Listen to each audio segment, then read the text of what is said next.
નમસ્કાર. અમરેલી જિલ્લાને રેલવે કનેક્ટિવિટીની મોટી ભેટ મળી.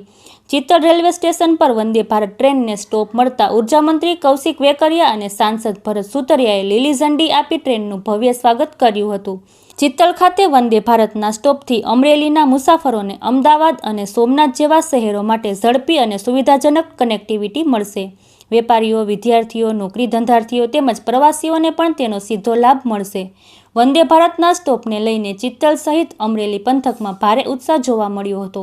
વધુ સમાચાર માટે જોડાયેલા રહો આરપી ગુજરાત ન્યૂઝ, રાજકોટ. ખાસ કરીને અમરેલી જિલ્લાને એક વંદે ભારતની ખૂબ મોટી ભેટ મળી છે. દેશના યશસ્વી વડાપ્રધાન આદરણીય મોદી સાહેબનો હૃદયથી આભાર માનું છું અને સાથોસાથ અમારા લોકલાડીલા સાંસદ આદરણીય ભરતભાઈ સુતરિયાને અભિનંદન પણ આપું છું કે જે રીતે અમરેલીના લોકો કલ્પના કરતા હતા, આપણે સૌ જોતા હતા કે વંદે ભારત ટ્રેન અલગ અલગ જિલ્લામાં દોડતી હોય છે, અમરેલી જિલ્લાને ક્યારે મળશે આવું સપનું લોકો જોઈ રહ્યા હતા અને કેન્દ્ર સરકાર દ્વારા આ સપનું પરિપૂર્ણ કરવામાં આવ્યું છે. આજે અમરેલી જિલ્લાના સિત્તલ મુકામે વંદે ભારતનો સ્ટોપ જ્યારે આપવામાં આવ્યો અને અત્યારે વંદે ભારત જે રીતે અત્યારે સોમનાથ અહીંથી પ્રસ્થાન થઈ છે, લોકો મોટી સંખ્યામાં એમને વધારવા માટે ઉમટી પડ્યા હતા. સમગ્ર જિલ્લામાંથી લોકો ખૂબ ઉત્સાહ સાથે વંદે ભારતની ટ્રેનને આવકારવા માટે ઉમટી પડ્યા હતા. અત્યારે વંદે ભારતને લીલી ઝંડી અહીંથી આપવામાં આવી છે. આ સાથે અમારી સાથે જિલ્લાના સાંસદ આદરણીય ભરતભાઈ સુતરિયા, ધારાસભ્યભાઈ શ્રી મહેશભાઈ કસવાલા, ધારાસભ્યભાઈ શ્રી જનકભાઈ તળાવિયા, જિલ્લા પંચાયતના પ્રમુખ શ્રી, તમામ હોદ્દેદારો શ્રી પણ આમાં જોડાણ હતા અને વંદે ભારતને આજથી પ્રસ્થાન કરાવી અને અત્યારે અહીંથી પ્રસ્થાન થઈને સોમનાથ ગઈ છે. અમરેલી જિલ્લા માટે ખૂબ સૌભાગ્યની વાત છે કે સિત્તલ મુકામે વંદે ભારતનો સ્ટોપ મળ્યો. એ અમરેલી જિલ્લા માટે ગૌરવની પણ વાત છે અને સાથોસાથ ફરી કેન્દ્ર સરકારને હૃદયની શુભકામના પાઠવું, અભિનંદન પણ. અમરેલી માટે એક ગૌરવની વાત કહેવાય કે વંદે ભારત એટલે ભારતની ઉત્તમમાં ઉત્તમ ટ્રેન છે જે આપણને અમરેલીને મળી અને સિત્તલમાં ટોપે જ આપણને આપવા બદલ હું કેન્દ્રના આપણા યશસ્વી વડાપ્રધાન નરેન્દ્ર મોદી સાહેબ, એવા રેલવે મંત્રી અશ્વિની વૈષ્ણવ સાહેબનો ખૂબ ખૂબ આભાર માનું છું. અને વાત એ છે કે આપણને વંદે ભારત મળવાથી શું થવાનું છે, તો લોકોને અવરજવર માટે, અહીંયા વેપારી રોજગાર ઉદ્યોગ માટે જેને તાત્કાલિક જવા માટેની એક મુસીબત પડતી હતી, એ આપણને વંદે ભારત મળવાથી આપણું સપનું સાકાર થયું અને આપણને મુસીબત પણ દૂર થઈ છે. અટાણે થોડાક દિવસની અંદર એક સોમનાથથી હરિદ્વાર ટ્રેન શરૂ થઈ રહી છે. બંને ટ્રેનની માંગણી મેં કરી હતી, લોકસભામાં પ્રશ્ન ઉપાડ્યો હતો, તમે મારા લોકસભામાં પ્રશ્ન ઉપાડતા તમે વિડીયા પણ જોયા છે. બંને ટ્રેન આપણને આપવામાં આવી છે. પણ મારું એવું કહેવાનું છે કે જે મહત્વનો ભાગ છે કે આપણે હરિદ્વાર જવું છે તો લોકોને ચિત્તલ આવવું પડે. એક જગ્યાએ એની જગ્યાએ 3 સ્ટોપેજ માંગ્યા છે. એક વડિયા માંગ્યો છે, એક ચિત્તલ માંગ્યો છે અને એક લાઠી માંગ્યો છે. તો સાહેબે આપણને પ્રોમિસ કરી દીધું છે, હું આપી દઈશ એટલે ટૂંક સમયની અંદર તમને એ પણ ખુશખબરી આપીશ. હમણાં કૌશિકભાઈ અહીંથી તૈયાર કરે છે, મારે જાહેરાત નથી કરવી પણ નવું નજરાણું અમરેલી માટે, આખા અમરેલી જિલ્લા માટે આવી રહ્યું છે.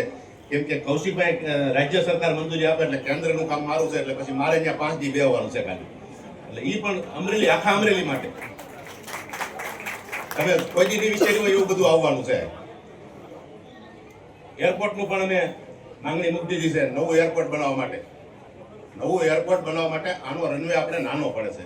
એ પણ અમે 5 ધારાસભ્ય અને હું બધા થઈ અને ગુજરાત સરકારની મંજૂરી મને ત્યાં મોકલાવે એટલે કેન્દ્રમાં હું બેસી જાય એટલે ઓફિસમાં જવું પડે એમ છે. કોઈની સામે જવું પડે એમ નથી, કેમ કે આપણને આપવા તૈયાર જ છે. વિઝન સાથે કામ કરી રહ્યા છે. બાકી અમે કોઈ ટીકા ટિપ્પણી પડતા નથી. આજ કોઈ અહીં બોલ્યો છો અને કાલ સોશિયલ મીડિયામાં ચડે અને કોઈને કોમેન્ટ કરી હોય તો શું છે, અમને કાંઈ વાંધો નથી. અહીંયા અમે જે કરીએ છીએ કેવી છીએ, બાકી અમે કંઈ કહેતા નથી વધારે. આપણે કૌશિકભાઈને પણ સાંભળવાના છે, વાત વધારે કરવાની હતી પણ હવે ટાઈમ આપણી પાસે ઓછો છે, ખાલી 10 મિનિટ છે. એટલે તમારા માટે આ બધો યશ છે એ કોઈ વસ્તુનો હું નથી લેતો, કોઈ વસ્તુનો યશ નથી લેતો. તમે મત આપ્યા, તમારા થકી હું ખાલી બાના રૂપી જાઉં અને અમે કોઈ ઉપકાર નથી કરતા, કામ તમે કરો છો, હું ખાલી બાના રૂપી છું. હજી તમને કહું છું કે હું કાંઈ કરતો નથી, તમે ખાલી મને સીધો છો એટલે હું ત્યાં જઈને કરી આવું છું. હસ્તુ, જય હિન્દ, જય ભારત.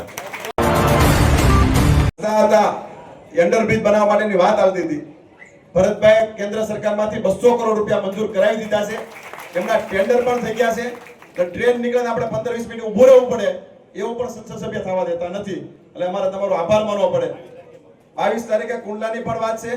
મહેશભાઈ અગાઉ જાહેરાત કરી હતી કે કુંડલા ફાટક મુક્ત કુંડલા આપણે બનાવવાનું છે. એ પણ આપણે ત્યાંથી ઝુંબેશ શરૂ થઈ રહી છે.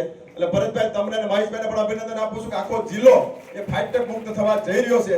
200 કરોડ જેવી રકમ જ્યારે કેન્દ્ર સરકારે ફાળવી હોય એટલે એના ભરતભાઈ સર્ટિફિકેટ અમે તમને સરકારે નહીં પણ લોકોએ તમને આપી દીધું છે. હવે કોઈ પણ સર્ટિફિકેટ લેવાની જરૂર નથી. જે રીતે મહેશભાઈ વાત કરતા હતા કોઈના ભૂતોના ભવિષ્ય 3,21,000 ની લીડ એ અમરેલી જિલ્લાની જનતાએ અમરેલી લોકસભા વિસ્તારના લોકોએ એ તમને આપી છે. આપણા મારા બધા ગૌરવની વાત છે મિત્રો, ખૂબ મોટી વાત છે. વિકાસ માટે રાજ્ય કક્ષાની અમરેલીના આંગણે કરવામાં આવી. રાજ્યના મુખ્યમંત્રી અને રાજ્યના મહામહિમ રાજ્યપાલ શ્રી પણ પધાર્યા હતા. મિત્રો વિકાસ માટે સરકાર કામગીરી ખૂબ સારી રીતે કરી રહી છે, પણ ભરતભાઈ દ્વારા વંદે ભારતનો સ્ટોપ ઉતાવળ નહીં કરો, લાઠી ફૂકી છે હજી ટ્રેન હજી લાઠી ફૂકી છે, ઉતાવળ નહીં કરતા.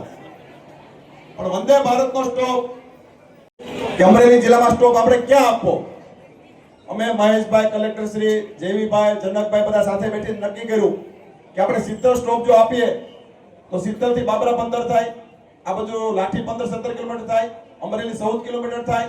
તો સેન્ટરમાં આપણે 70 પડે તો બધા સહમતિ સાથે 70 સ્ટોપ આપવા માટેનો નિર્ણય કરવામાં આવ્યો. અને ભરતભાઈ અહીંથી બીડું લઈને દિલ્હી ગયા અને એમણે રેલવે મંત્રી સાથે બેઠક કરી. ત્યાંથી મારી જોડે રેલવે મંત્રીને વાત પણ કરાવી. વાત કર્યા પછી અમે નક્કી કર્યું, અશ્વની કુમાર કે ત્યાં આપકો સબકો કઈ નક્કી કરીને કાંઈ પ્રોગ્રામ બના દિયા કે આ સાહેબ અમે નક્કી કર્યું છે તમારે ત્યાં સ્ટોપ આપવાનો છે. અને સાહેબ 5 દિવસની અંદર વંદે ભારતનો સ્ટોપ આપને મળે નહીં, પણ ભરતભાઈના પ્રયત્નોના કારણે વંદે ભારત અમરેલીના આંગણે 70 મુકામે પધારે એ આપણા માટે ગૌરવની વાત છે.